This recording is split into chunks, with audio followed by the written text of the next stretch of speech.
बिस्मिल्लाहिर्रहमानिर्रहीम, अस्सलामुअलैकुम। Good morning. मैं हूँ ईशाल अदना और मैं हूँ मोहम्मद जुनैद हलीम। सुबह बखैर। उम्मीद है आपकी सुबह खैरियत से गुजर रही होगी। नए हफ्ते का आगाज़ हो चुका है और उम्मीद करते हैं कि आपका वीकेंड भी भरपूर गुजरा होगा। लेकिन एक चीज़ है जाल के जब भी मंडे आता है तो वैसे बहुत मुश्किल लगता है। ऑफिस जाने का, काम पे जाने का दिल नहीं करता और बचपन की याद ताज़ा हो जाती है जब आप स्कूल जाते जाने को दिल नहीं चाहता। और ख़ासतौर पे अगर मंडे हो, ऊपर से धूप हो, गर्मी वाला मौसम हो तो फिर रईस की कसर भी पूरी हो जाती है। सर्दी हो, धुंध हो तब भी उठने का, बिस्तर छोड़ने का लेकिन एटलीस्ट सर्दियों में ना आपको वो फीलिंग नहीं आती जो गर्मियों में आती है ना। वो अब मैं महसूस करूंगी, फील करूंगी वो कौन सी फीलिंग है जो गर्मियों में आती है और सर्दियों में नहीं आती। अच्छा, अभी तक आपने फील ही नहीं किया? नहीं। चलिए, तो अच्छी बात है। खैर, जो हमारा मौसम है मुल्क का वो तो गर्म है ही, लेकिन जो सियासी मौसम है उसका पारा भी दिन ब दिन चढ़ता जा रहा है। और अगर मगर की गेम के बाद नाज़रीन बिलाखिर पीटीआई को जलसा करने की इजाज़त तो मिल गई थी, लेकिन उसके अंदर जो बातें हुई हैं, जो धमकियां दी गई हैं और जो हमले किए गए हैं पीटीआई के, लेकिन जो कल का जलसा था वो था शानदार। अच्छा जलसा था, एक अच्छा पावर शो था। लेकिन ये कि इसको जलसी कह रहे हैं हुकूमती साइड से, अभी तक वो यानी कि मानने के लिए तैयार नहीं है कि एक बड़ा पावर शो था। लेकिन इसके बावजूद जो तनकीद हो रही है हुकूमत की तरफ से, वो कह रहे हैं कि अगर ये जुबान इस्तेमाल होनी थी तो फिर अच्छा था कि इनको अभी तक इतनी बार जिन्होंने कोशिश की इजाज़त नहीं मिली, और वो कहते हैं कि इस बार भी नहीं मिलनी चाहिए थी। बिल्कुल ऐसा ही है जी। बड़ी तादाद में ये कारकुनान की जानिब से शिरकत की गई है। एनओसी शराइत की खिलाफ वर्जी भी हुई। जलसे के लिए शाम 7 बजे तक का वक्त तय किया गया था, लेकिन जलसा जो है मुकर्रर वक्त के बाद तक भी जारी रहा और इंतज़ामिया की जलसा ख़त्म करने की हिदायत नज़रअंदाज कर दी गई। और जिस तरह से आपको बता रहे हैं कि डिप्टी कमिश्नर की तरफ से मुकर्रर वक्त के बाद जलसे को गैर कानूनी तस्वुर किया गया है, करार दिया गया है। जलसा गाह खाली करवाने के लिए फिर पकड़ दक्कड़, मारपीट और ये तौर पे ऐसा होता नहीं है, क्योंकि जब आप एक बड़ा क्राउड इकट्ठा कर रहे होते हैं और आप उनको बाउंड कर दें कि 4 से 7 बजे के दरमियान आपने करना, तो ये प्रैक्टिकल नहीं हो सकता। और यही तनकीद कर रहे हैं पीटीआई के साथी भी। वो कह रहे हैं कि आप लोग हमें महदूद कर रहे हैं, आपने जगह जगह कंटेनर्स लगाए हुए हैं। और मुबैना तौर पे जो हमारे रिपोर्टर्स ने भी हमें बताया कि कमोबेश 29 जगहों पे इस्लामाबाद में कंटेनर्स लगा के रास्तों को सील किया गया था। खासतौर पे संगजानी जहाँ पे जलसा हो रहा था वहाँ पे भी कह रहे हैं कि एक पाथ दिया गया था, एक रूट दिया गया था जहाँ से आप जा सकते हैं। तो वहाँ पे मुकर्रर वक्त तक पहुँचना, जलसा होना और फिर वक्त पे उससे ख़त्म हो जाना, ये प्रैक्टिकल नहीं था। इसी वजह से कुछ वक्त ज़्यादा लगा। और 9:15 बजे तो खुद वज़ीर आला खैबर पख्तूनख्वा यमीन गंडापुर पहुंचे थे जलसा गाह में, तो फिर मुमकिन नहीं था कि इतना जल्दी वो खत्म कर सकते। एक ही रूट रखा गया था और जब वहाँ पर ट्रैफिक जाम और फिर इतने लोगों ने वहाँ तक पहुँचना था जलसा गाह तक, तो जाहिर है थोड़ा सा लेट हुआ। लेकिन उस जलसे में जब खिताब सामने आए तो यमीन गंडापुर की जिस तरह से बात करें, जब वो लेट पहुँचे, वो लेट ज़रूर पहुँचे लेकिन उन्होंने कहा क्या है, बड़े सख्त अल्फाज उन्होंने इस्तेमाल किए हैं और 15 दिन का अल्टीमेटम उन्होंने दे दिया है। अब वो 15 दिन के बाद क्या होने जा रही है, पहले उनकी ज़ुबानी सुन लेते हैं हम।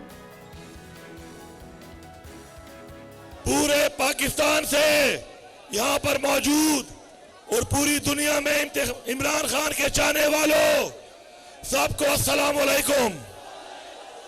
इमरान खान ने हमेशा कौम की बात की है।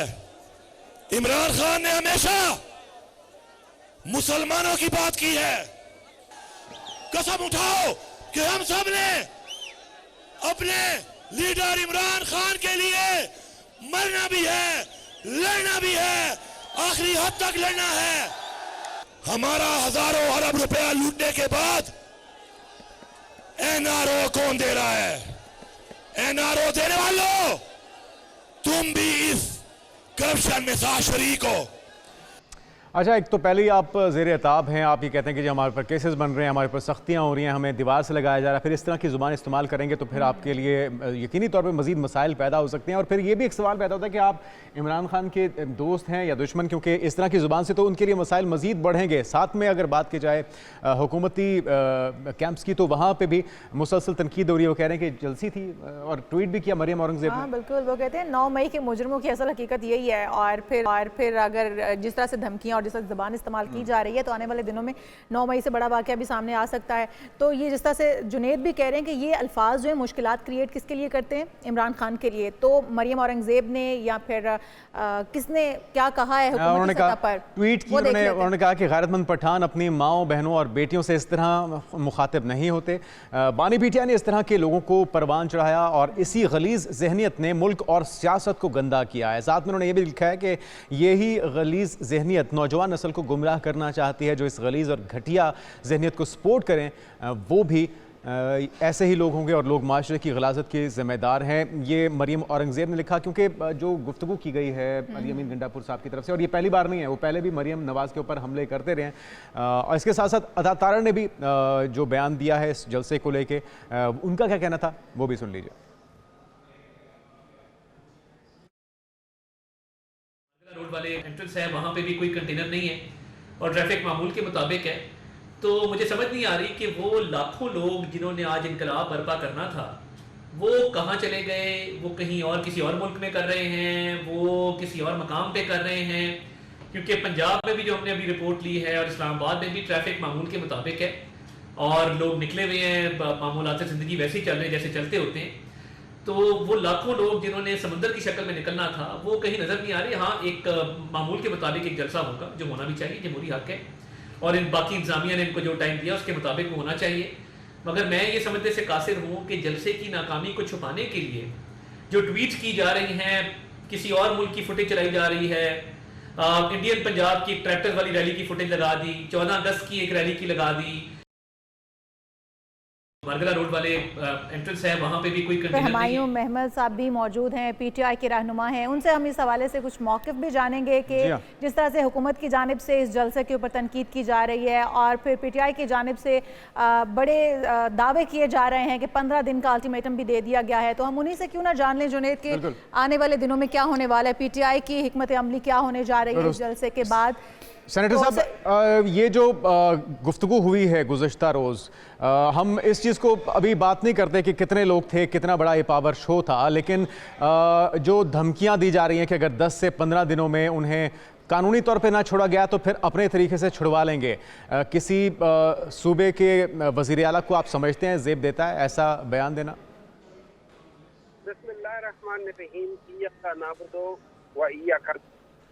देखिए, इस तरह है कि अली अमीन गंडापुर ना सिर्फ वज़ीर आला हैं, उनके सर के ऊपर एक और कैप है और वो है उनका पॉलिटिकल पार्टी लीडर के लिहाज से वो।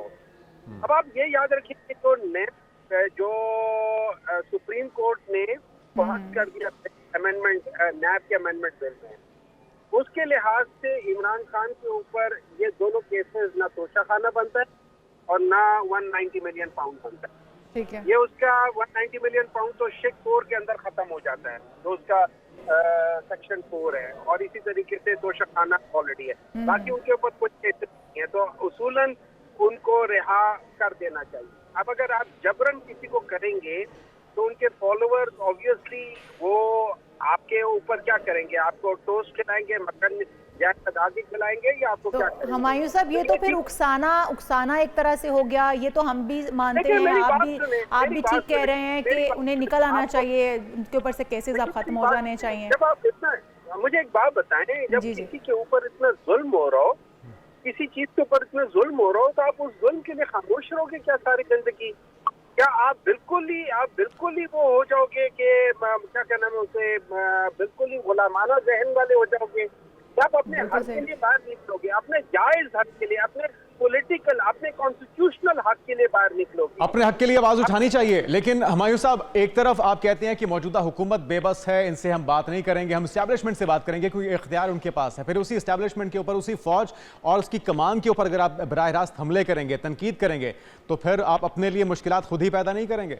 देखिए, मैं एक बात बताऊं, देखिए क्या हम लोग एक ऑनेस्ट तरीके से क्या इस मीडिया पे बात कर सकते हैं? क्या हमें नहीं पता कि माजी में किन किन लोगों ने, हर एक ने, हर इदारे ने, हर पॉलिटिकल पार्टी ने, हर एक ने कितनी बड़ी गलतियां की हैं, जिसकी बेसिस पे आज अगर हम लोग ब्लीड कर रहे हैं, चाहे वो बलूचिस्तान है, आप उसके प्रॉब्लम देख ले, वो कहाँ से शुरू हुए, चाहे आप केपी में देख ले, उसके प्रॉब्लम्स है कहाँ से शुरू हुए, चाहे वो पंजाब के सदर्न पंजाब में जहाँ पे 100 से ऊपर कलदम तंजीमें, वो कहाँ से हुई हैं? ये सारी चीजें हमारे गलत डिसीजन का नतीजा निकली। बिल्कुल ठीक है। तो हुमायूं साहब, आने वाले दिनों में क्या हिकमत अमली हो सकती है पीटीआई की? जिस तरह से कहा भी गया है कि अगर 15 दिन के अंदर रिहा ना किया गया तो फिर कानूनी तरीके से नहीं, दूसरे तरीके से निपटा जाएगा। और तो वो समझ रहे हैं दूसरा तरीका क्या होगा फिर हुमायूं साहब? देखिए, दूसरा तरीका तो जब आएगा सामने तो उसके बाद देखेंगे ना कि क्या होता है। लेकिन सिंपल सी बात ये, मुझे एक बात बताएं, क्या हमारे ये जो इस वक्त पावर कॉरिडोर में लोग बैठे हुए हैं,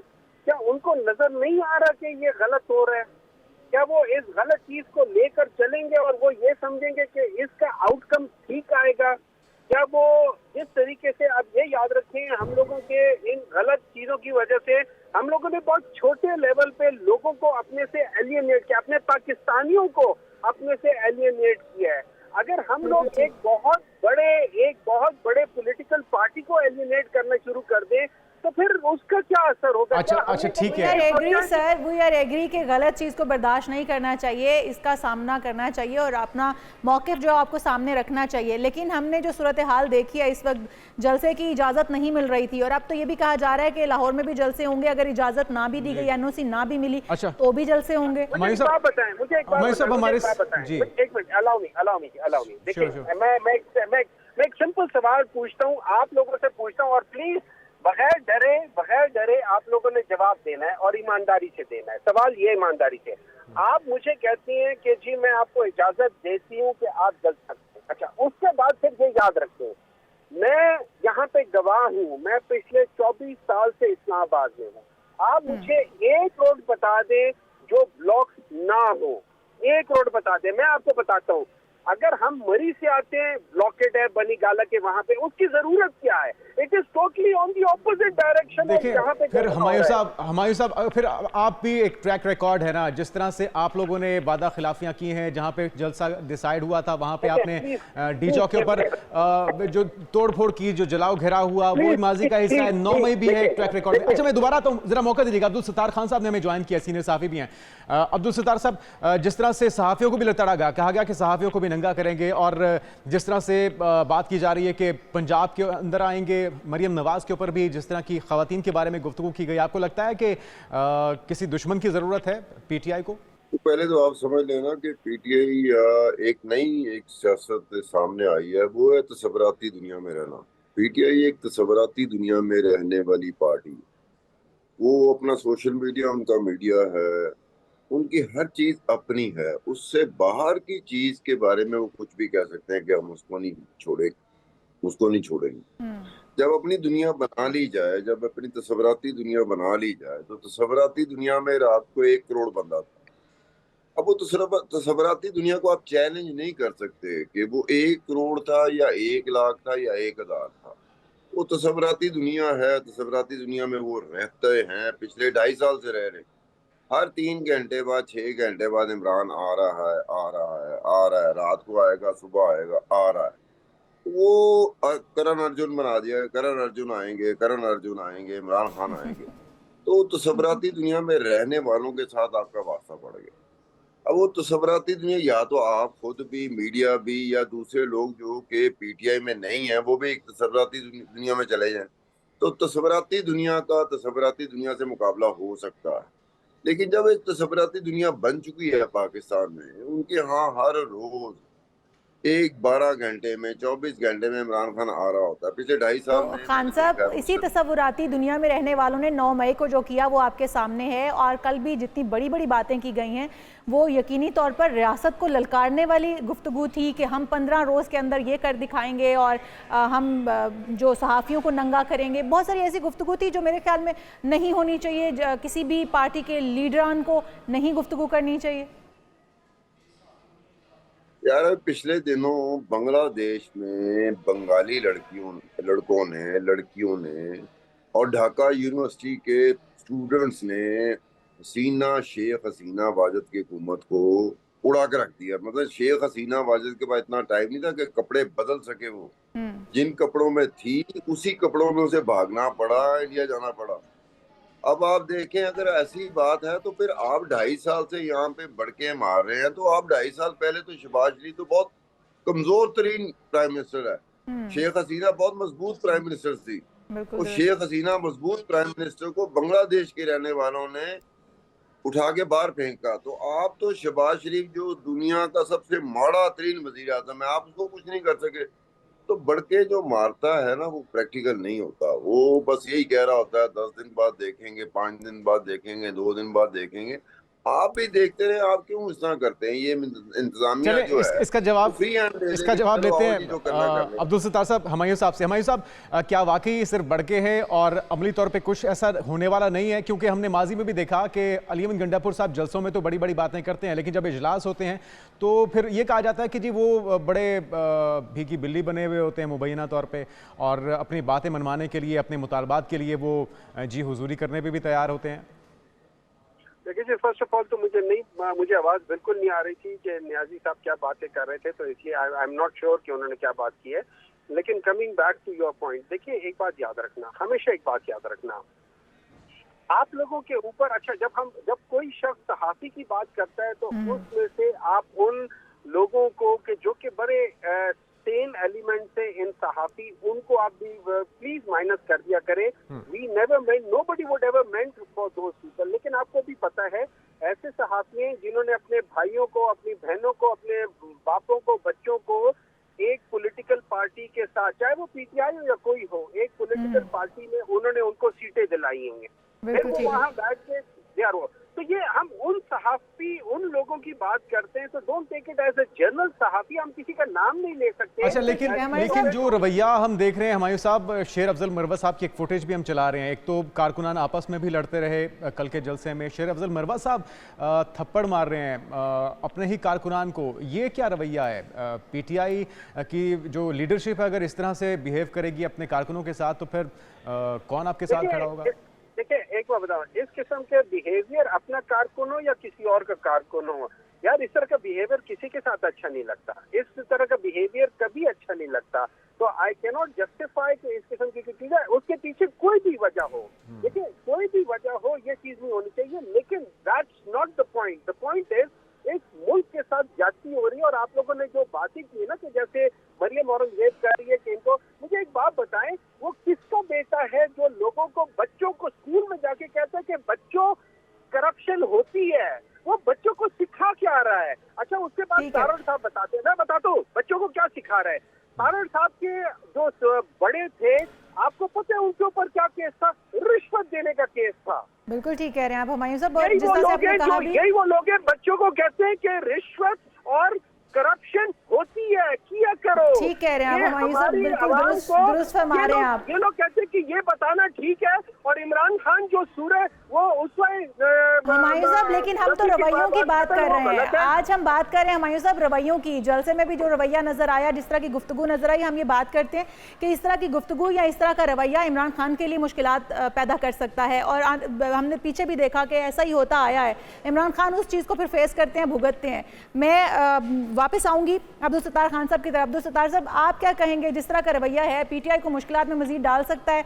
बढ़के तो हैं, बहरहाल हम सुनते आ रहे हैं, लेकिन क्या मुश्किलात आने वाले दिनों में पैदा हो सकती हैं?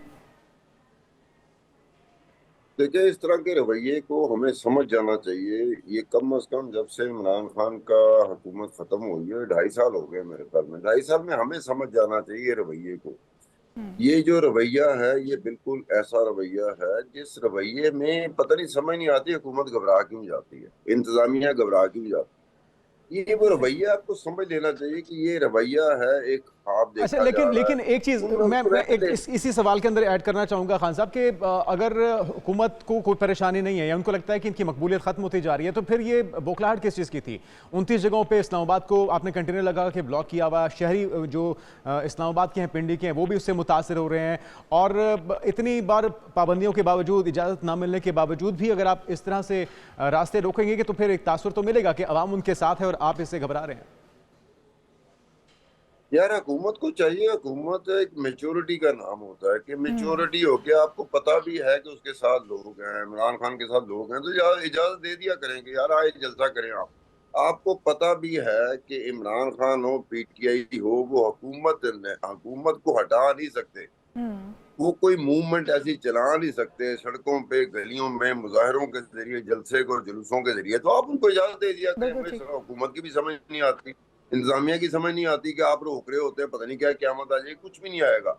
आप उनको कंटिन्यू करें कि आएं जी, आपने कहाँ जलसा करना। और सर फिर एक तरफ तो जलसा दिया जाता है, दूसरी तरफ मशरूत जलसा। सर एक तरफ तो इजाजत दी जाती है, दूसरी तरफ मशरूत इजाजत दी जाती है कि ये टाइम फिक्स है, 4 से 7 बजे तक आप जलसा कर सकते हैं, फिर रास्ते ब्लॉक कर दी जाते हैं, लोग वहाँ पहुंच ही नहीं पाते। ये हुकूमत किसी और मुल्क में हो ना, तो वो किसी और मुल्क की हुकूमत देखें, वो इस तरह की हरकतें नहीं करती जिस तरह की हमारी हुकूमत करती है। इतने बजे आ जाएं, इतने बजे के शो थोड़ी चला, फिल्म का शो थोड़ी चला, 3 से 6 का शो थोड़ी है भाई। बिल्कुल जब ठीक। जलसा होता है, कोई भी जमात हो, उसका जब जलसा होता है उनका तो वो सियासी टाइम आईनी कोई हक है और उसमें उन्हें आप मौका टाइम मिलना रखें, टाइम चाहिए। स्पेन होता ही नहीं आप। ठीक है, बहुत शुक्रिया अब्दुल सत्तार खान उनको साहब टाइम और सेनेटर हुमायूं मोहम्मद साहब हमारे साथ मौजूद थे। आप दोनों का बहुत शुक्रिया। नाज़रीन, देखते हैं कि ये ऊँट क्या करवट लेता है।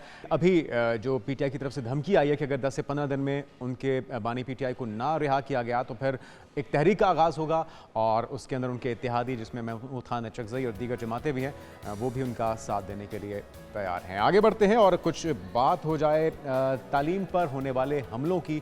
अक़वाम मुत्तहिदा के ज़ेर-ए-एहतमाम तालीम को जिन हमलों का सामना है, इससे बचने का आलमी दिन है आज। इस पर बात होगी एक ब्रेक के बाद। Stay with us.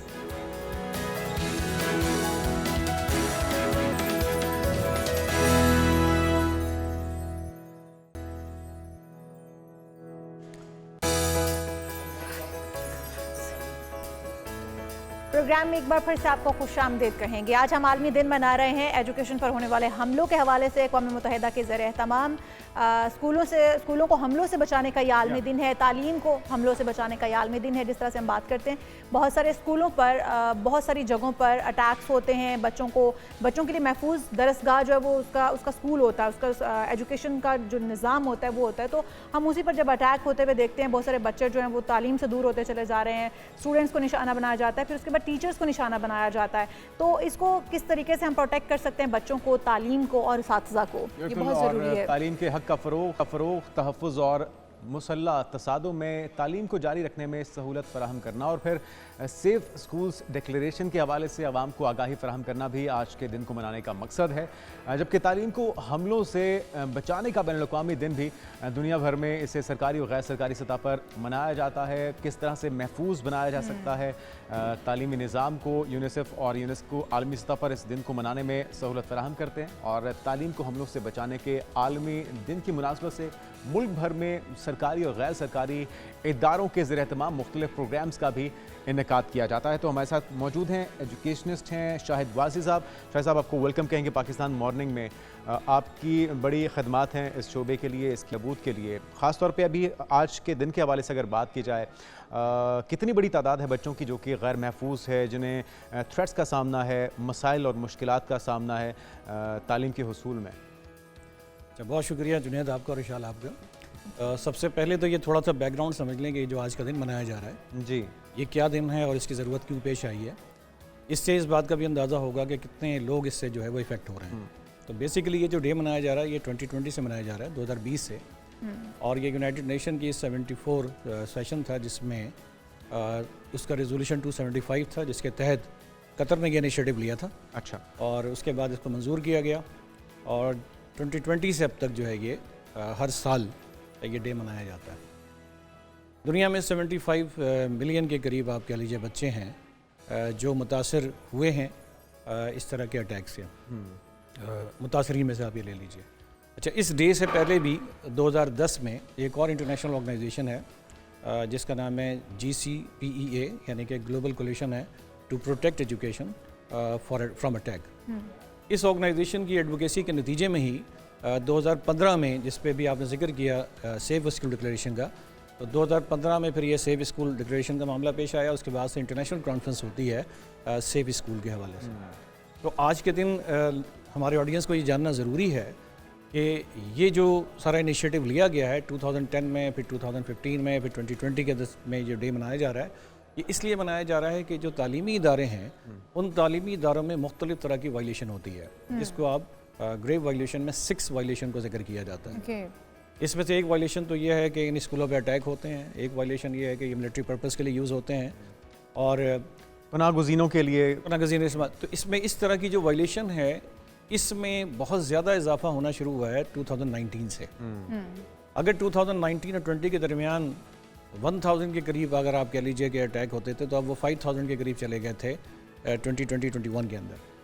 लेकिन जब से ये अक्टूबर 7 का वाक़या पेश आया है फ़लस्तीन में, इसमें बहुत ज़्यादा इजाफा हुआ है और उस इजाफे को इंटरनेशनली जो है CGPA के एग्जीक्यूटिव डायरेक्टर ने भी लास्ट मंथ डिस्कस किया है और आज सुबह की जो अल जज़ीरा की रिपोर्ट है उसको भी अगर आप डिटेल देखेंगे। अच्छा, इस उसमें रुझान भी में इसमें मौजूद वासी साहब इतना इजाफा हुआ क्यों है? अचानक ही क्या तालीम की अहमियत ख़त्म हो गई है, या वो आसानी से क्योंकि बच्चे वहाँ पे पढ़ते हैं उनको टारगेट कर लेते हैं? अच्छा देखिए, ये जो बैकग्राउंड था ना, ये तो पहले उन इलाकों के हवाले से था जहाँ कॉन्फ्लिक्ट होते हैं, जहाँ पे जंगें चल रही हैं या अच्छा जंगें होने के नतीजे में इन्होंने कुछ चीज़ें डिसाइड की कि भाई जंग हो भी रही हो तो ये बच्चों की एजुकेशन जो है ना वो इफेक्ट नहीं होनी चाहिए।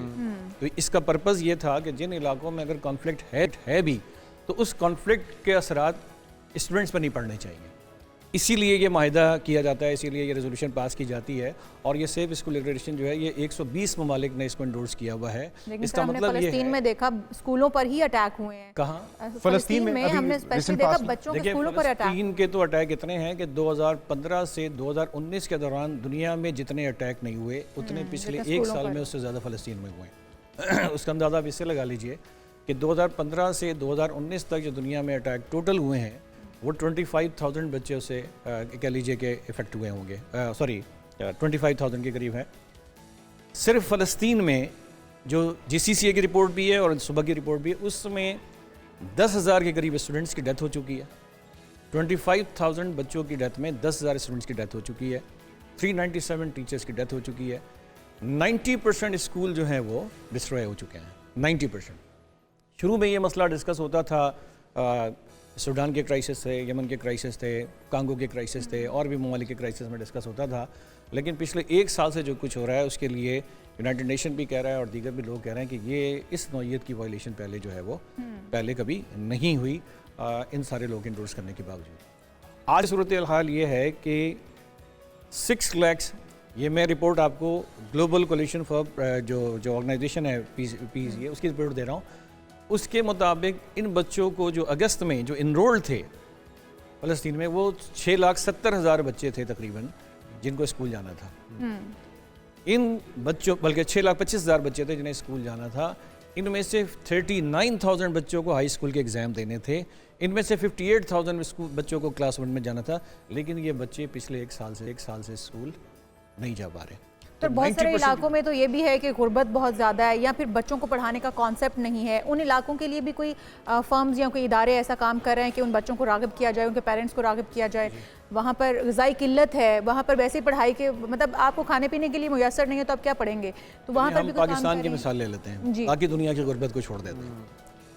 पाकिस्तान में आप ये समझिए कि 6 करोड़ 70 लाख के करीब ऐसे बच्चे हैं जिनकी उम्र 5 से 16 साल के दरमियान है। बिल्कुल सर। इन 6 करोड़ 70 लाख बच्चों में से सिर्फ बच्चियों की तादाद 3 करोड़ 22 लाख के करीब है। बहुत ज़्यादा। 3 करोड़, लेकिन इन 3 करोड़ 22 लाख बच्चियों में से 1 करोड़ 38 लाख बच्चियाँ स्कूल नहीं जाती हैं पाकिस्तान में। और सिर्फ लाहौर में जहाँ बैठे प्रोग्राम कर रहे हैं यहाँ 15 लाख बच्चियाँ स्कूल नहीं जाती। तो गुर्बत के अलावा पाकिस्तान और बाकी दुनिया में, यानी पाकिस्तान ज़्यादा मैं इसलिए कह रहा हूँ कि शायद पाकिस्तान जैसी मिसाल बाकी दुनिया में न मिले कि जहाँ पे बहुत बड़ी तादाद में आउट ऑफ स्कूल चिल्ड्रन हैं, लेकिन उसकी वजह सिर्फ गुर्बत नहीं है। गुर्बत एक वजह उसकी है, सहूलियात का नाम गुर्बत तरजीहात का मसला है। मतलब आप इसकी एक मिसाल स्कूल एजुकेशन के अलावा सिर्फ हायर एजुकेशन में भी मैं आपको दूँ तो बांग्लादेश पाकिस्तान से बहुत छोटा है, पाकिस्तान का हिस्सा था, आबादी के एतबार से बात कर रहा हूँ। लेकिन बांग्लादेश में अगर आप हायर एजुकेशन में बात करें तो जितने स्टूडेंट्स पाकिस्तान में हायर एजुकेशन में जाते हैं उससे डबल बांग्लादेश में है। सर क्या पाकिस्तान में हायर एजुकेशन के अंदर हायर एजुकेशन के जो बच्चे हैं एज ग्रुप के उनके 8.5% स्कूल जाते हैं, लेकिन बांग्लादेश में 15% और इंडिया में 27% बच्चे इस एज के स्कूल जाते हैं। पाकिस्तान में तो 40% बच्चे जो यूनिवर्सिटी छोड़ दें आप स्कूल के हैं वही स्कूल नहीं जाते। और इस पर रिसर्च ये भी मौजूद है कि जिस रफ्तार से हम स्कूल में बच्चों को एनरोल कर रहे हैं अगले 50 साल लग जाएंगे हमें अपने 50,000 से ज़ायद तकरीबन आपने प्रिंसिपल्स को भी एजुकेट किया है या ट्रेनिंग दी है। 17 कंट्रीज़ में 50,000 की किस्म की ट्रेनिंग दी गई है प्रिंसिपल्स को हैक से बचने के लिए, बच्चों को तालीम की तरफ लाने के लिए। किस किस्म की ट्रेनिंग थी वो? देखिए पाकिस्तान और बाकी दुनिया में चैलेंजेस, ट्रेनिंग जो हो रही होती है उसकी वजह यह है कि 2 तरह के चैलेंजेस हैं। एक लिटरेसी रेट का चैलेंज है कि बच्चे स्कूल नहीं जाते। दूसरा चैलेंज ये कि जो स्कूल जाते भी हैं उनकी एजुकेशन का मेयार क्या है। ठीक है, मतलब उस मेयार को आप ऐसे समझिए कि पाकिस्तान में जो बच्चे स्कूल जाते हैं उन बच्चों का प्राइमरी स्कूल का अगर आप डाटा लेंगे तो 50% बच्चे ऐसे होंगे जो 2 डिजिट के डिवीजन नहीं कर सकेंगे। 2 डिवीजन का मतलब क्या है कि वो 24 को 2 से डिवाइड नहीं कर सकेंगे। ठीक है। इसी तरह लफ्ज़ जो है रीडिंग वो नहीं पढ़ सकेंगे। तो एजुकेशन का मेयार ख़राब क्यों है? क्योंकि प्रिंसिपल और टीचर का मेयार ठीक नहीं है। हम क्या करते हैं, हम अपनी ऑर्गेनाइजेशन के प्लेटफॉर्म से हर साल 10,000 से ज़्यादा स्कूल प्रिंसिपल्स की ट्रेनिंग करते हैं, और ट्रेनिंग इस हवाले से करते हैं कि आप अपने स्कूल का जब सिस्टम बनाएंगे, अपने स्कूल के टीचर्स को ट्रेन करेंगे, तब जाके बच्चों की एजुकेशन बेहतर होगी। तो बच्चों की लिटरेसी है, न्यूमेरिसी है, इन सारे मामलात में अगर आपने इम्प्रूव करना है अपने आप को, तो टीचर्स ट्रेनिंग के बगैर पॉसिबल नहीं है। इसलिए लास्ट फॉर 25 ईयर्स से मैं खुद दुनिया भर में ट्रेनिंग में इन्वॉल्व हूँ, और दुनिया के 38 कंट्रीज़ में मैं खुद जाके क्लासरूम विजिट कर चुका हूँ, 17 ममालिक में ट्रेनिंग दे चुका हूँ। तो रिस्पांस कुछ इसका बेहतर हुआ, कुछ रिस्पांस बेहतर हुआ इससे, हमारा लिटरेसी रेट बेहतर हुआ हो? या इससे लिटरेसी रेट के लिए तो ऑर्गेनाइजेशन और हैं। हम क्वालिटी एजुकेशन को इम्प्रूव करने के लिए काम करते हैं, और क्वालिटी एजुकेशन पे फ़र्क पड़ा है, बहुत फ़र्क पड़ा है। क्यों फ़र्क पड़ा है? इसलिए कि हमारे यहाँ पाकिस्तान में भी प्रिंसिपल्स को और टीचर्स को इस बात का अंदाज़ा नहीं होता कि गवर्नमेंट ऑफ पाकिस्तान के करिकुलम डॉक्यूमेंट के मुताबिक आपको किस ग्रेड के बच्चों को क्या सिखाना है और क्या नहीं सिखाना। हम चूँकि मेमोराइजेशन पे डिपेंड करते हैं। मैं आपको भी सिर्फ एक मिसाल दूँ, मैं पिछले हफ्ते साउथ कोरिया में था लास्ट वीक। तो साउथ कोरिया में एक स्कूल में मैं गया, और उस स्कूल में एक पाकिस्तानी बच्चे का एडमिशन 1 साल पहले हुआ। 9th क्लास का वो बच्चा था। मैंने उसको बुलाया और उससे मैंने पूछा कि वो बच्चा कराची में ASF का स्टूडेंट था जिस स्कूल का। मैंने उससे पूछा तुमने क्या फ़र्क महसूस किया? कहता है बहुत फ़र्क है। हम पाकिस्तान में मेमोराइजेशन पे फोकस करते हैं, यहाँ टोटली अंडरस्टैंडिंग पे फोकस है। वो कहता है मैं कोरियन ज़ुबान नहीं जानता, हमारे यहाँ रट्टाबाजी चलती है, चलती अंडरस्टैंड नहीं करते हम। बिल्कुल ऐसा ही है। अच्छा, मेरे लिए हैरान कुन बात क्या थी, मुझे कहने लगा कि भाई हम पाकिस्तान में, मैं कोरियन नहीं जानता, लेकिन पाकिस्तान में रह के जितना मैं नहीं सीख रहा था उतना मैं यहाँ क्लासरूम में सीख रहा हूँ, ज़ुबान न जानने के बावजूद। एजुकेशन उनकी कितनी तरजीह है, उस बच्चे ने मुझे बताया। मैं बहुत हैरान भी हुआ, मुझे पता तो पहले से था भी। कह लेंगे यहाँ जब हाई स्कूल के बाद एनुअल एग्ज़ाम होते हैं यूनिवर्सिटी में एडमिशन के लिए, तो स्कूल बंद हो जाते हैं, एयरलाइन के रूट चेंज हो जाते हैं, जहाज़ उस वक्त टेक ऑफ नहीं करता, लैंडिंग नहीं करता, क्योंकि उस एग्ज़ाम के दौरान में किसी तरह का कोई शोर ना हो, तो पूरे मुल्क में एक इमरजेंसी नाफिज होती है। सारी बात तरजीहात की है। तो जाहिर है कि साउथ कोरिया का ये मुल्क, जो कोरिया आपको पता है कि 1960 में वॉर के अंदर रहा, डिस्टर्ब रहा, लेकिन वो कोरिया आज दुनिया की एजुकेशन की टॉप 5 कंट्रीज़ में आता है। इन टॉप 5 कंट्रीज़ में यूरोपियन कंट्रीज़ नहीं आ रहे, सिवाय एक फिनलैंड ऑस्ट्रेलिया के। लेकिन हमारे यहाँ पर तरजीहात डिफरेंट हैं। ऑब्वियसली हमारी प्रायोरिटी पे तालीम है नहीं। एग्जैक्टली, ये प्रायोरिटी का मसला। बच्चों के करीब आते हैं तो हमारे यहाँ पे जलसे जुलूस शुरू हो जाते हैं, यहाँ पर एहतजाज शुरू हो जाते हैं। एग्जैक्टली, प्रायोरिटी का मसला है, और ये गवर्नमेंट की तरफ से होगा, चाहे वो वायलेशन का इशू हो, गवर्नमेंट को ऑन करना होगा, शायद चाहे वायलेशन का इशू हो। आपका बहुत शुक्रिया तशरीफ का। और नाज़रीन, वही बात है तरजीहात की, और इसका अंदाज़ा इस बात से भी लगाया जा सकता है कि हुकूमतें हमारी सेहत के लिए, तालीम के लिए जो बजट के अंदर हिस्सा मुख्तस करती हैं, उससे पता लग सकता है कि आप इस मुल्क में किस चीज़ की तरवीज चाहते हैं। तो ज़रूरत इस बात की है बच्चों को तालीम दें, क्योंकि तालीम ही वो हथियार है जिससे आप पूरी दुनिया का मुकाबला कर सकते हैं, ना कि हथियार। और फिर ये भी चेक करना ज़रूरी है कि क्या हमारे स्कूलों में, हमारे तालीमी इदारों में मयारी तालीम दी जा रही है या नहीं, ये बहुत ज़रूरी है। हम यहाँ पर एक ब्रेक लेंगे, आप कहीं मत जाइएगा, स्टे विद अस।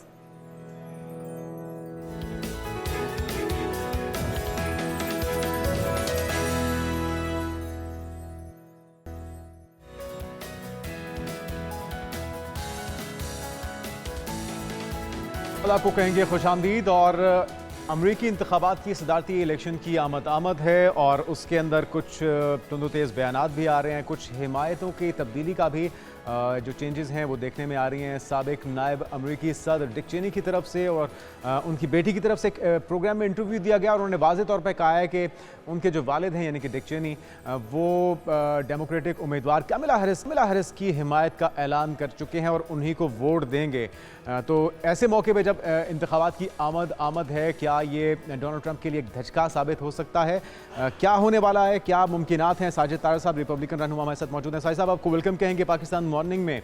इससे पहले जो बयान सामने आया रूसी सदर व्लादिमीर पुतिन का, वो भी कमला हैरिस की हिमायत में बात कर चुके। अब डिक चेनी, जो कि आप ही की पार्टी के साबिक सदर भी रह चुके हैं, नायब सदर भी रह चुके हैं, वो भी कमला हैरिस की हिमायत में वोट डालने जा रहे हैं। तो ये यकीनी तौर पे हैरानकुन तो होगा, और इसकी वजह क्या है आपके ख्याल में?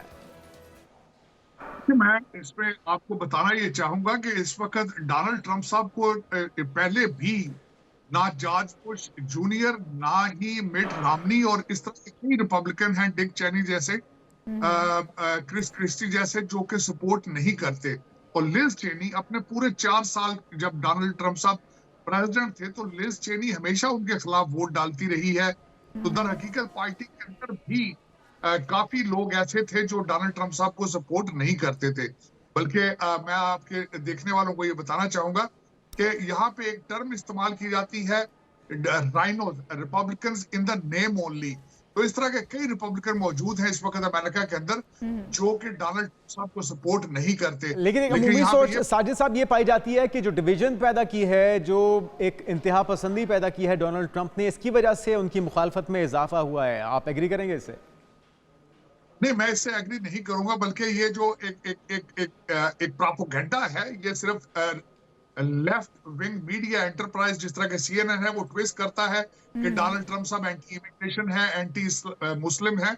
मैं इससे एग्री नहीं करूंगा, क्योंकि मैं 2016 से डोनाल्ड ट्रंप साहब के साथ हूं और मैंने आज तक उनमें ऐसी चीज नहीं देखी।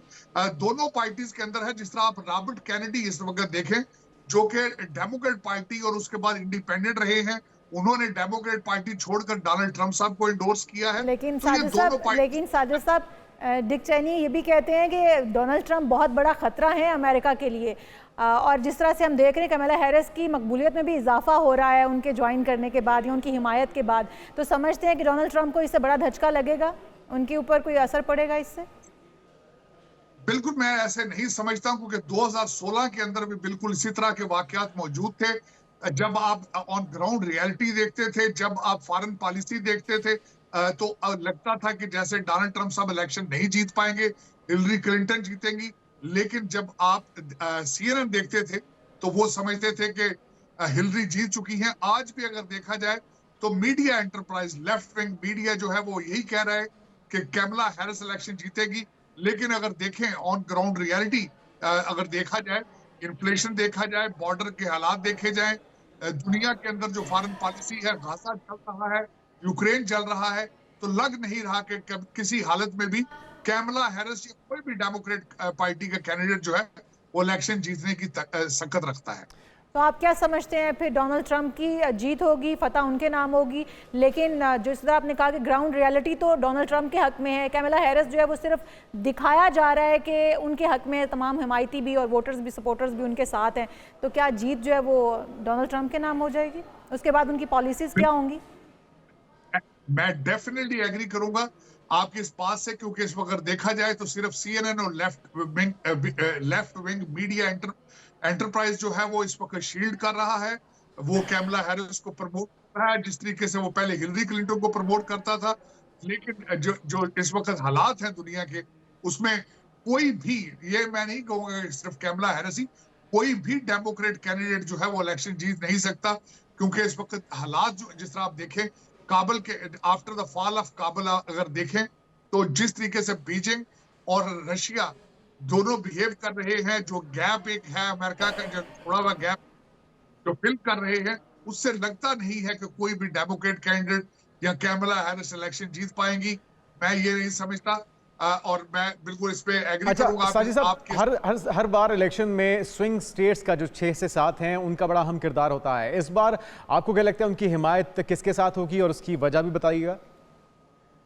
इस वक्त भी अगर देखा जाए तो स्विंग स्टेट्स भी है, डोनाल्ड ट्रंप साहब के साथ हैं। सिर्फ 1-2 स्टेट्स ऐसी हैं जो मिशिगन है या जिस तरह पेंसिल्वेनिया, बल्कि मैं नहीं समझता, मैं पेंसिल्वेनिया के बिल्कुल नजदीक रहता हूं।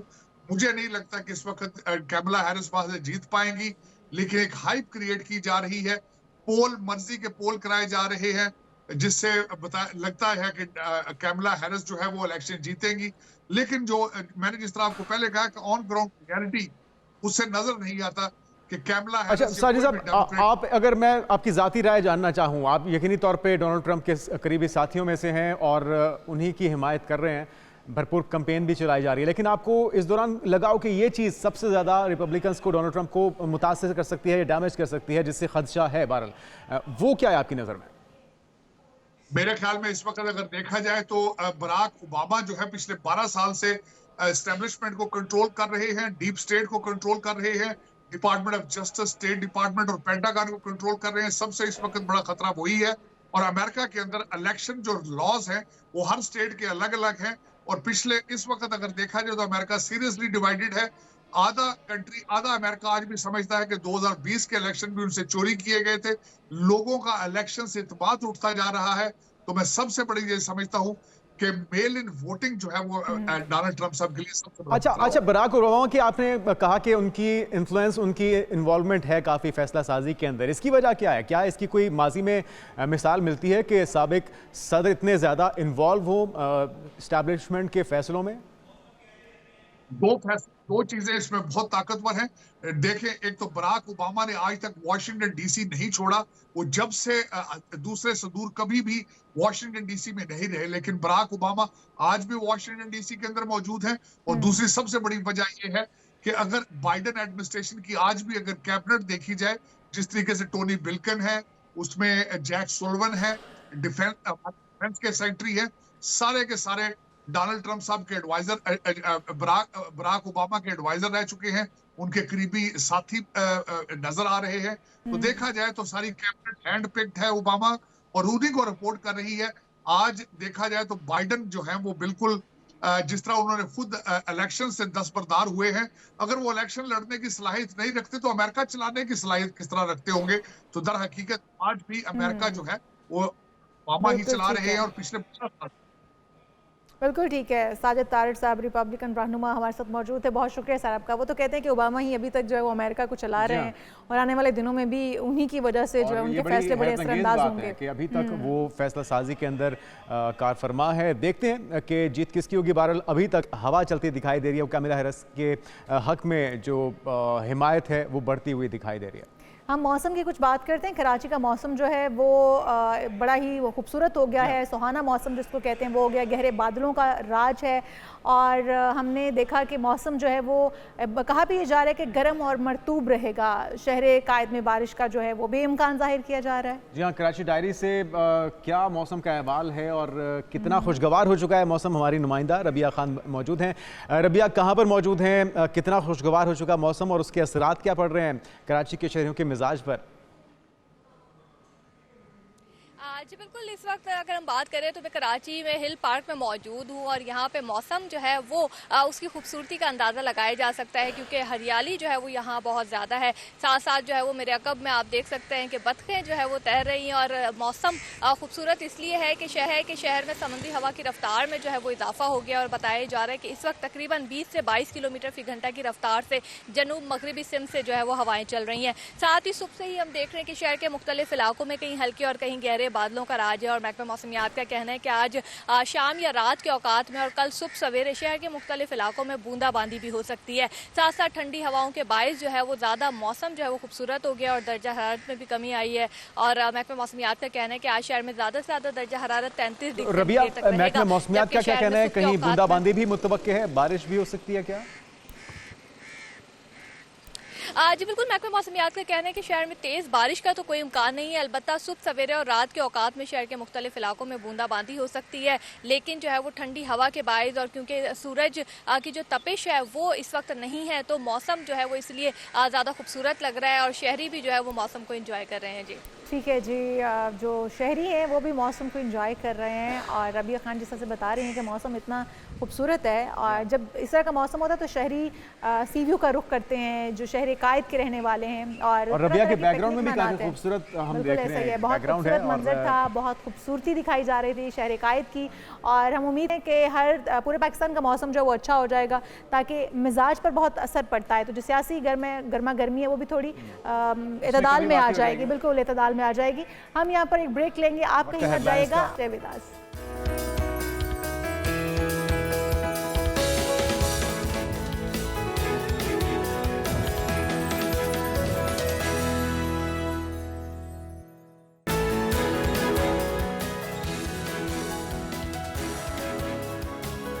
एक बार फिर से आपको प्रोग्राम में खुश आमदीद कहेंगे और बात करेंगे खेलों की, खिलाड़ियों की और होने वाली चैंपियंस ट्रॉफी की। तो मोहसिन नकवी ये कहते हैं कि चैंपियंस ट्रॉफी जो है वो बर वक्त होगी, भारत समेत तमाम टीमें चैंपियंस ट्रॉफी खेलने के लिए पाकिस्तान आएंगी। और उन्होंने ये भी कहा कि स्टेडियम भी वो भी उसके ऊपर भी काम जारी है। और साथ ही साथ उन्होंने टीम के हवाले से भी कहा कि कप्तानों की जो सिलेक्शन है वो सिलेक्टर्स करेंगे। अच्छा, आपने देखा मोहसिन नकवी ने तो तमाम जो कहा है ना कि सब अच्छा है, सब अच्छा है, ऑल वेल। साहब की क्वालिटी ये है कि वो कहते हैं आंधी आए तूफान आए, टीम में टूट फूट है, ग्रुप बंदी है, मैचेस हार रहे हैं, नए नए रिकॉर्ड बना रहे हैं हारते हुए, लेकिन उनकी तरफ से सब अच्छे की रिपोर्ट है, ऑल इज वेल। तो ये क्या मामला है, क्या वाकई भारत पाकिस्तान में आ रहा है? और जिस तरह से वो यकीन दहानियां करवा रहे हैं, क्या वैसा ही होने वाला है? टीम के अंदर जो खराबी हो चुकी है, जो सर्जरी की बातें हो रही थी, उसके बाद भी हमने नतीजा देख लिया।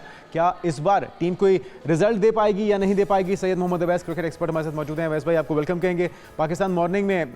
एग्री करेंगे मोहसिन नकवी साहब से, या जो एक आम क्रिकेट फैन को महसूस हो रही है आप भी वही महसूस कर रहे हैं? जो सिचुएशन इस वक्त चल रही है, आपको पता है पाकिस्तान क्रिकेट बोर्ड के अंदर तो घबराहट तो सबको है, चाहे वो क्रिकेटर हो या क्रिकेट एक्सपर्ट हो, उसको सबको घबराहट है। आम इंसान को भी है जो मामला चलते हैं। नकवी साहब को क्यों नहीं है ये घबराहट, आपको क्या लग रहा है? लेकिन उनकी शक्ल से लग रहा था उस दिन जो घबराहट थी। ऑब्वियसली जब आप हारते हो बैक टू बैक 2 मैचेस, वो भी बांग्लादेश जैसी टीम से, तो क्योंकि सवालात उठते हैं। मुझे पता है इंटीरियर मिनिस्ट्री ऑब्वियसली एक बड़ी पावरफुल पोस्ट है, लेकिन पाकिस्तान क्रिकेट बोर्ड का चेयरमैन होना वो आसान चीज नहीं है। आपको ज्यादा मुश्किलात होती हैं, ज्यादा सवालात का जवाब आपको देना पड़ता है वहां पर। और वो नजर आ रही है जिस तरीके से एक माहौल इस वक्त पाकिस्तान क्रिकेट बोर्ड के अंदर बनता हुआ नजर आ रहा है। आपको पता है कि इंपॉर्टेंट मीटिंग भी जो सी स्केड्यूल्ड है, आई गेस 20 या 21 तारीख को स्केड्यूल्ड है, जिसमें अहम फैसले होने हैं। दोनों कोचेस भी यहाँ पर मौजूद होंगे, तो थोड़ी बहुत घबराहट जो सी वो नजर आपको आती है। लेकिन हम देखें तो ओवरऑल मोहसिन नकवी साहब ने ऑल इज वेल का नारा लगा दिया। उन्होंने कहा सब ठीक है और चैंपियंस ट्रॉफी खेलने तमाम टीमें भी आएंगी, भारत समेत तमाम टीमों के सरबराहान से भी राब्ते में हैं। लेकिन उन्होंने टीम के हवाले से कोई बात नहीं की है, सिवाय इसके कि कप्तान जो हैं वो कोच और चीफ सेलेक्टर्स जो हैं वो सिलेक्ट करेंगे। टीम के अंदर क्या तब्दीलियां होंगी या होनी ज़रूरी हैं, टीम किस तरह की होनी चाहिए, इस हवाले से उन्होंने कोई बात नहीं की है।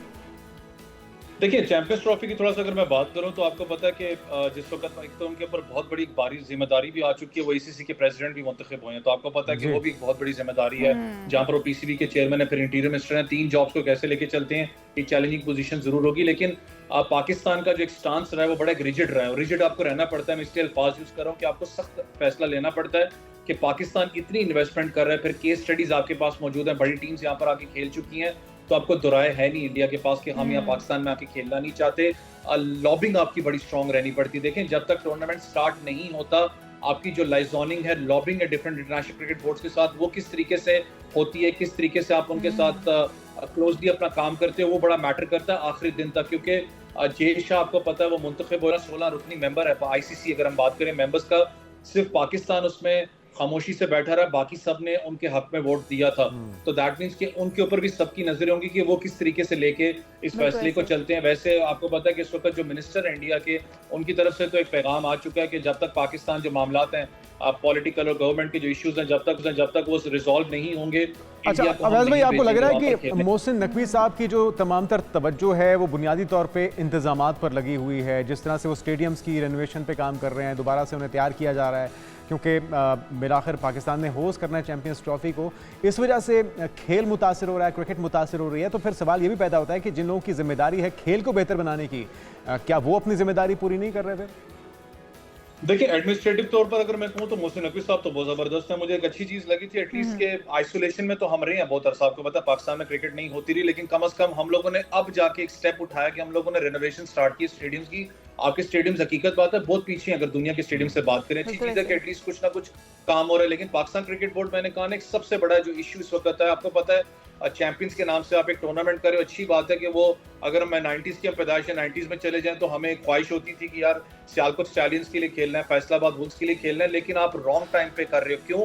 क्योंकि अगले महीने आपकी टेस्ट क्रिकेट, आपकी इंग्लैंड के साथ टेस्ट सीरीज है, आपको टेस्ट मोड के अंदर रहना है, आप वनडे मोड के अंदर वापस जा रहे हो, तो ये थोड़ा सा एक चैलेंजिंग जरूर होगा। लेकिन जितने मामला इस वक्त पाकिस्तान क्रिकेट बोर्ड के अंदर चल रहे हैं, मैं फिर इस चीज पे कहूंगा, जो ज्यादा जोर होता है आपका डोमेस्टिक स्ट्रक्चर पे आपका जोर होना चाहिए। आपके लड़कों ने कितनी ज्यादा डोमेस्टिक खेली है, ये बहुत बड़ा मैटर करता है। आपके साथ एक बड़ी मुश्किल सीरीज इस वक्त आ रही है इंग्लैंड की, आप टेस्ट चैंपियनशिप से जरूर बाहर हो चुके हो, लेकिन वो सीरीज है, आपने उसको जीत के जो मामला हुए बांग्लादेश के खिलाफ, आपने उसको चुप भी करवाना है। ये जो 5 मेंटोर तश्कील दिए गए हैं, इनसे कोई तवक्को रखी जाए? देखिए मेंटोर का काम है कि मेंटोरशिप करके टीम को कैसे लेके चलना। आपको पता है उस पर भी तनकीद हो रही है। अगर आप सरफराज अहमद की बात करें, अभी तक वो रिटायर हुए नहीं है इंटरनेशनल क्रिकेट से, उनको मेंटोरशिप लेके आना। फिर शोएब मलिक की बात करें, उन पर भी बहुत ज्यादा तनकीद हो रही है। स्पेशली तनकीद आपको पता है वकार यूनिस के नाम पे हो रही है, क्योंकि बहुत अरसे से पाकिस्तान क्रिकेट बोर्ड के साथ वो जुड़े रहे, पाकिस्तान नेशनल टीम के साथ वो जुड़े, रिजल्ट एज सच वो प्रोड्यूस नहीं कर पाए। फिर इसके अंदर एक बहुत बड़ा एक मसला रहा है कि काफी लोगों ने अपना जो स्क्वाड की अगर बात करूं, जो लड़के टॉप परफॉर्मर्स थे डोमेस्टिक के, वो इसके अंदर मौजूद नहीं है। फिर जो सिलेक्शन क्राइटेरिया की बात बताइएगा कि मोहसिन नकवी साहब तो इंफ्रास्ट्रक्चर में बिजी हैं, वो उसको बेहतर बनाने में लगे हुए हैं, जो कि ज़रूरी भी था, लेकिन टीम के ऊपर काम नहीं हो रहा। टीम के ऊपर काम कौन करेगा? देखिए टीम के ऊपर काम मोहसिन नकवी के बाद जो एडमिनिस्ट्रेशन के अंदर बैठे हैं आपके कोचेस ने, और खास करके जो डोमेस्टिक स्ट्रक्चर के जो हेड कोचेस हैं उन्होंने काम करना होता है, जो पूरी एडमिनिस्ट्रेशन होती है। मसला ये है ना, मैंने आपको कहा ना कि आपका लड़का जो टॉप परफॉर्मर डोमेस्टिक का होता है, जिस सीजन में परफॉर्म करता है उस सीजन में आप उसको चांस नहीं देते। कामरान गुलाम की बात में कर लो, हुरैरा की बात करो, अच्छे निक में आपको नजर आ रहे थे।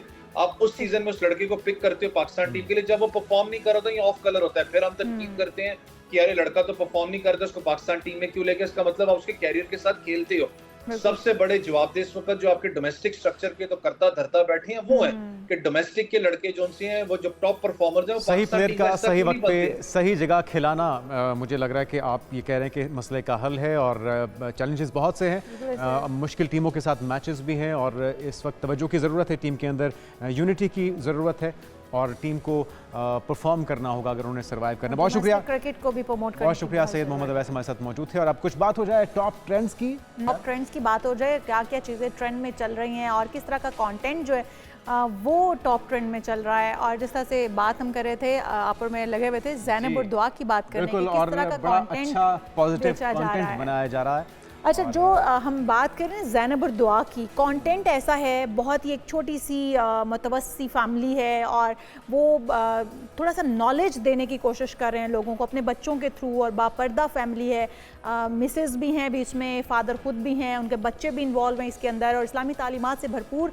वीडियोस की बदौलत नामवर पाकिस्तानी यूट्यूबर्स को शिकस्त दे दी है इन्होंने। और जिस तरह का उनका कंटेंट है, यकीनी तौर पर अगर हम इस तरह का कंटेंट बनाकर हिट हो सकते हैं तो कोई भी यूट्यूबर हिट हो सकता है ना, अगर ये फैमिली हिट हो सकती है। बिल्कुल, और काफ़ी हम देख रहे हैं कि सोशल मीडिया पे जिस तरह से मुख्तलिफ करैक्टर्स हैं, नौजवान नस्ल से लेकर ज़ायद उम्र के अफराद ने भी यूट्यूब को अपना ज़रिया माश बना लिया है, और अपनी फैमिली को इंट्रोड्यूस करवाया जाता है, गैर संजीदा बातें होती हैं, लेकिन ये आप देख सकते हैं कि किस तरह का कंटेंट बनाया जा रहा है। ये अब ज़ैनब और दुआ के जो पापा हैं, उसके बजाय अगर ये देखें अपने हस्बैंड को एक खातून थप्पड़ मार रही है, और उस हस्बैंड की वालिदा की मौजूदगी में करवाए जाते हैं, ये आप क्या तरवीज दे रहे हैं, क्या मैसेज दे रहे हैं नौजवान नस्ल को? एक बार जरा सुनिए भी सही कि क्या बेचा जा रहा है और क्या होना चाहिए आइडियली। ये आप साउंड से अंदाजा लगा सकते हैं इसकी इंटेंसिटी का। वो अपनी जिंदगी में स्पाइस लाने की बात कर रहा था। ये थे डकी भाई अल-मारूफ, और अब सिस्ट्रोलॉजी भी एक चैनल नाज़रीन यूट्यूब का जो कि बहुत देखा जाता है, वो क्या बना रहे हैं जरा वो भी देखिए। था जो किया गया अपनी तरफ से, वो कोयला फिल्म के शाहरुख खान बने हुए हैं, और छितर परेड होनी चाहिए मेरे ख्याल में ऐसे व्लॉगर्स की और ऐसे कंटेंट बनाने वालों की, और बैन करना चाहिए, बायकॉट करना चाहिए अवाम को भी कि क्या आप बेच रहे हैं पैसों के लिए, मतलब आप कुछ भी करके दिखा देंगे। ज़ैनब और दुआ के पापा जिनकी हम तारीफ कर रहे थे, कम वसाइल के साथ भी अच्छा कंटेंट बन सकता है, इस चीज़ की मिसाल है, ज़रा वो भी देखिए।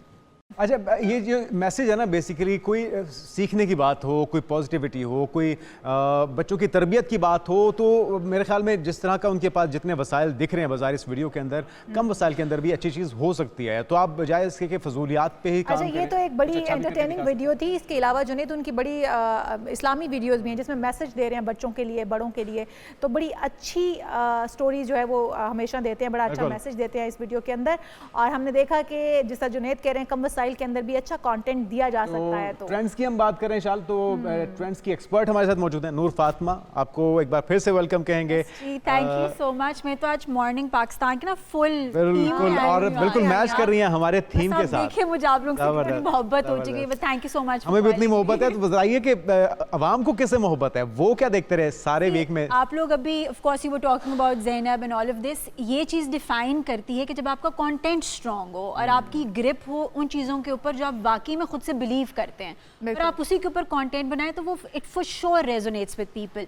अगर हम बात करें कि वहाँ पे सिर्फ लड़ाइयाँ होती हैं और लोग अपनी फैमिलीज़ को इन्वॉल्व कर लेते हैं, अगर हम एक छोटा सी कंपैरिजन करें हमसाया मुल्क के साथ, तो आपने देखा होगा कि इंडिया में बहुत सारे content creators actually content create कर रहे हैं, एजुकेशन में क्रिएटिविटी भी दिखाई देती है, नई चीज दिखाई जाती है। उसके बाद वो इश्यूज को डिस्कस करते हैं, वो वहाँ के होने वाले मसाइल को ऑफ कोर्स अपनी तरह से अपनी लिखाई के अंदर जरूर इंक्लूड करते हैं। हम यहाँ पर फैमिली सिस्टम और फैमिलीज को बिठा लेते हैं, प्रैंक्स कर रहे हैं, ड्रामे कर रहे हैं, मतलब एक्सीडेंट हो गया, मतलब क्या दिखा रहे हैं, इससे क्या मैसेज क्या है, कंटेंट कंजम्पशन क्या है। बट ओवरऑल बड़ी इंटरेस्टिंग से ट्रेंड्स रहे हैं। Lot of things happen in entertainment की दुनिया के लोगों से रिलेटेड बहुत सारी चीज़ें हैं, तो बड़ा इंटरेस्टिंग रहा है। आप हमें दिखाएंगे? तो I can exactly show it to you. अब तो it's like I just come up और मैं आप लोगों के साथ एक मज़ेदार सी डिस्कशन करती हूँ। सो अगर हम जेनेरिक यहाँ पे कंटेंट की बात करें और हम डिस्कस करना चाहें कि जी किस तरह से चीज़ें होती आई हैं और क्या क्या चीज़ें हैं जो हो रही हैं। ऑफ कोर्स अब आपने कल देखा था, कल पाकिस्तान तहरीक इंसाफ का जलसा था, so I were people were actually talking about that. इसके बाद अगर हम मज़ीद आगे जाएं और हम मज़ीद चीज़ों की बात करें तो एक न्यूज़ जिसने बहुत ज़्यादा डोमिनेट किया सोशल मीडिया को, ऑफ कोर्स वो रणवीर सिंह एंड दीपिका पादुकोण की they were about to become parents, newborn baby से मुताल्लिक था। इनका फोटोशूट आया था। ये फोटोशूट ऑफ कोर्स बहुत ज़्यादा एकदम कहते हैं ना कि वायरल हुआ, बिकॉज अब ये ट्रेंड आ गया है, फैंस की तादाद बहुत है, फॉलोइंग बहुत ज़्यादा है। और ओवरऑल हमने ना इंडस्ट्री में एक ट्रेंड देखा है, वो बॉलीवुड हो जाए या हॉलीवुड हो जाए, ये अपनी प्रेगनेंसी अनाउंस करते हैं और उसके ऊपर पूरी टैक्टिक्स लगाई जाती हैं, PR टीम बैठती है, शूट कैसा होगा, क्या कलर थीम होगी, क्या डिज़ाइन होगा। So there photoshoot actually broke the record. 1 घंटे में इतनी ज़्यादा लाइक्स जो इनके शूट को मिली हैं वो जेनेरिकली किसी ने नहीं देखी। उसके बाद ऑफ कोर्स इनकी बेबी गर्ल की announcement was also like very subtle. अब आप देख सकते हैं कि it is very subtle, very nice. आप इनके लाइक्स देखिए किस हद तक है, 4 लाख से ऊपर, मतलब जेनेरिक लाइक इंटरैक्टिविटी, ये बहुत सारी चीज़ें एक्सप्लेन करती है। फिर एक टैक्टिक किस तरीके से वो लिख रहे हैं, क्या लिख रहे हैं, मशवरे भी दिए जा रहे होंगे कि गर्ल का नाम क्या रखना है। टीम्स हैं वो पूरा अपना काम कर रही होती है, वो इस तरह से पूरी चीज़ें दिखा रही होती हैं। इसके बाद अगर हम मज़ीद आगे चलें तो एडेल, Who doesn't know this singer? किसको नहीं पता कि कितने ज़मानों से गा रही हैं। She is known for singing, her talent। अब पिछले 3 साल से ये बैक टू बैक कॉन्सर्ट्स कर रही हैं। उन कॉन्सर्ट्स के अंदर इनकी बहुत ज़्यादा सिंगिंग है, नई एल्बम से रिलेटेड डिस्कशन थी। अब इन्होंने अनाउंस किया है कि ये इनडेफिनेट ब्रेक पर जा रही हैं। ओके। एंड उसकी रीज़न भी बताई उन्होंने? उसकी रीज़न भी इन्होंने बताया। वो बहुत मज़ेदार चीज़ है कि शी सेड कि मैं पिछले इतने सालों से सिंगिंग कर रही हूँ, पैसे कमा रही हूँ, तो I am building a life. मैंने अब जो जिंदगी अपने लिए बनाई है मैं उसको एक्चुअली जीना चाहती हूँ। ठीक है। So 3 साल काफी लेट ख्याल नहीं आया इनको ये? I mean she is not too old, she is very young, but इतना काम जब आप कर लेते हैं और आप कहते हैं अपने काम के हाइट पर होते हैं। जितने फैंस इन्होंने बना लिए हैं, जितने फॉलोअर्स हैं, अब उनका रेस्ट करना बनता भी है। रेस्ट करना बनता है। 3 साल like back to back concerts, अब इनके सिर्फ 10 कॉन्सर्ट्स रह गए और उसके बाद वी डू नॉट नो कि ये कब वापस आएंगी और कब जो है दोबारा से इसी तरह से ये गाने गाएंगे और लोगों को बताएंगी। End of course she is a very emotional person also, तो अपने कॉन्सर्ट्स में वो चीज़ दिखाती रहती हैं। उसके बाद अगैन अनदर सिंगर सेलिना, जो इस बार न्यूज़ में आई not because of a singing skills but she became one of the billionaires. तो दुनिया में जो नए बिलियनर्स हैं या ओवरऑल बिलियनर्स हैं उसके अंदर इनका शुमार हुआ है। Not because of her singing, not because of her album revenue, but because of rare beauty. See, so जो makeup product इन्होंने अपना launch किया हुआ है, उसकी वजह से उसका इतना business बढ़ गया है worldwide कि उसकी वजह से she became a billionaire and she's in that list. अब आप ये देख सकते हैं कितनी varied हर किस्म की चीज़ें लोगों के। अच्छा, ये सारे ट्रेंड जो नूर आप बता रही हो, ये पाकिस्तान के अंदर भी ट्रेंड किए हैं, ये ओवरऑल बता रही हो? ओवरऑल ट्रेंड किए। अच्छा, और पाकिस्तान में अगर हम बात करें क्या देखा गया तो ज्यादातर ये ड्रामा। ओके, इसमें ऐसा क्या खास है? So this is a drama which is airing on one of our very popular channels, नूर जहां के नाम से। ठीक है। So इस ड्रामे के ऊपर बहुत डिस्कशन हो रही है। वो डिस्कशन सिर्फ उनके डायलॉग से लेकर कैरेक्टर से लेकर डिस्कशन इस हद तक हो रही है कि लोग अब अपने आप को ना इनको लेकर डिफेंसिव हो गए हैं कि इसमें बेसिकली दिस ऑफ कोर्स सबा हामिद है और इनके साथ बाकी कैरेक्टर्स हैं। सो ये इसमें एक सास हैं, ये टिपिकल पाकिस्तानी सास है। आई एम सॉरी अगर कोई सासें मुझे सुन रही हैं और वो ऑफेंड हो रही हैं, बट एक टिपिकल सास का रोल है और किस तरह उनका होल्ड है अपने घर में अपने बच्चों पर। और वो किस तरह से सबको कंट्रोल कर रही हैं, बी इट द सन्स और be it the daughter in laws, और किस तरह से everybody is taking stand for them self, थोड़ा वो खड़े हो रहे हैं और बात कर रहे हैं, and just taking a stand on that. So this drama has actually dominated after a very long time. मतलब हर साल, हर 2-3 महीने बाद एक ऐसा ड्रामा हमारी इंडस्ट्री में क्रिएट किया जाता है जिसके बाद आपको लगता है कि ओके. और इसमें तो नूर बड़ी डिस्कशन हो रही होगी, कुछ लोग बहुत डिस्कशन हो रही है, बिल्कुल, सास के साथ खड़े, कुछ सास के साथ हैं, कुछ बेचारे बेटों के साथ हैं. तो बड़ी इंटरेस्टिंग सी चीजें हैं. तो डेफिनेटली लड़कों के साथ होंगे क्योंकि उन्हें लगता है कि मर्द जो है वो बहुत मजलूम है. तो इसमें बहुत सारे मर्द हैं जो मजलूम नहीं भी हैं. It's a very mixture. मतलब हमारी सोसाइटी के बहुत सारी चीज़ों को इसमें दिखाया गया है, हाईलाइट किया है. जो पर्टेनिंग इश्यूज होते हैं, जैसे कि बहुत सारे लोगों की ख्वाहिश होती है कि सिर्फ बेटा ही हो. Dev also touched on that topic. Dev shown कि एक बहू का बेटा हुआ है, एक की बेटी हुई है, किस तरह से उनको रिलेट किया. So very interesting. लोगों की ओवरऑल लाइफस्टाइल है उसके साथ रिलेट किया, उसकी वजह से मकबूलियत बढ़ गई. अच्छा प्लीज. तो ये थे आज के टॉप ट्रेंड्स. और इन ट्रेंड से पहले हम जिस तरह से बात कर रहे थे, बात फिर वही है नाज़रीन कि अच्छे कंटेंट बनाने से ना सिर्फ आपकी मकबूलियत में इजाफा होता है बल्कि माशरे को बेहतर करने में भी आप कुछ कंट्रीब्यूट कर सकते हैं. बिल्कुल ऐसे ही है, कंट्रीब्यूट कर सकते हैं और उसमें बेहतरी का बायस बन हमने सकते हैं. देखे हैं कि टॉप ट्रेंड में क्या क्या चल रहा है. तो मेरे ख्याल में हर एरिया का जो है वो इंटरेस्ट कुछ डिफरेंट होता है. हर कंट्री में कुछ डिफरेंट चीज़ें देखी जा रही होती हैं. लेकिन क्योंकि हम लोगों को पाकिस्तानियों को ज़्यादा पाकिस्तानी ड्रामाज जो है वो फैसिनेट करते हैं. जी हाँ, बिल्कुल. नूर फातिमा हमारे साथ मौजूद थी. नूर फातिमा का बहुत शुक्रिया, आपने ट्रेंड्स बताए. आज के प्रोग्राम से इतना ही. आपसे मुलाकात होगी कल. तब तक के लिए अल्लाह हाफ़िज़.